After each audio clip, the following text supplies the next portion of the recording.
This event should support North Macedonia in its struggle against Russian propaganda and connect people, organizations and Democrats. Here we are in North Macedonia, where you have Macedonians, Albanians, Bulgarians, Turks, a lot of multicultural community, and I think we can help in trying to get people to bring people together and get people to talk to each other across those divides, but in a non-polarizing way. It is my great honor to welcome you to the International Conference Defending Democracy and Human Rights in the Face of War, Nationalism and Authoritarianism. Es war selten drängender als heute, sich mit den Themen Demokratie, Medien und Menschenrechte zu beschäftigen. Ich wünsche Ihnen allen einen gelungenen Austausch und viel Erfolg in den nächsten Stunden und dann vor allem auch bei der Umsetzung der gewonnenen Erkenntnisse. Herzliche Grüße aus Düsseldorf.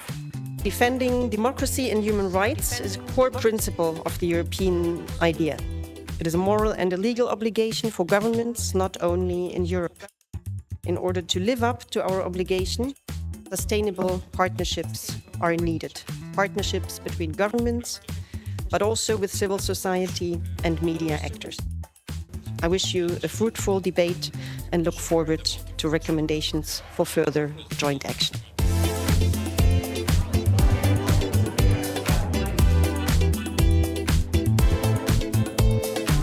We had 4 panels under different topics where experts from the country, from the region and from abroad, even from the United States, participated. They made statements and they discussed with each other. It's not that people believe in false information, it's that people don't believe in anything. If you want to mobilize people who are not with you, you need to go on the level of emotions and of the values with them. Journalism is not about truth. Journalism is about facts and a relevant context. Far-right parties and far-right political forces are among us, and they are here to stay. If they prevail and become governments, like in Russia or Belarus or in Hungary, then we have real problem, because then we go into opposition. At the end, I'm certain that Putin will lose. What we need to do is not to let Putinism win. We had a lot of thinking, a little think tank to different topics yesterday.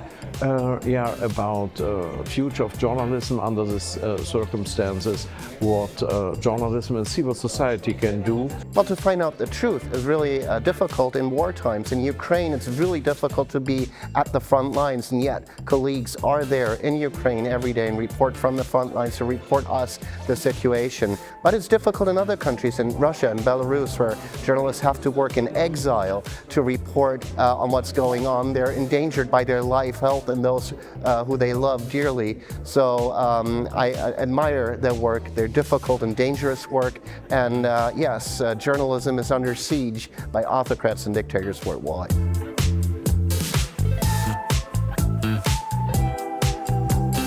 It's very important to educate people, to think and analyze, because people now really have too much information and they believe sometimes in very stupid things. So I think education is one of the main weapons in the fight for democracy.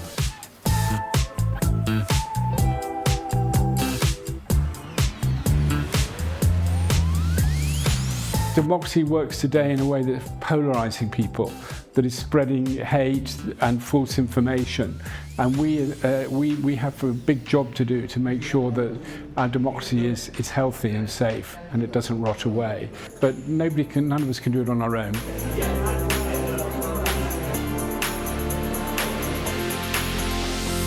I'm very happy that the state government of North Rhine-Westphalia is supporting this event, and so based on this support we are here at Skopje, and I think we made a good job here all together. What I took home in particular was that those who participated from the regions very frankly discussed or presented and discussed what is actually going on. And so I'm very grateful that Civil, which is really a wonderful civil society organization, maybe the best in this country, organized this event, also celebrating its 25th anniversary.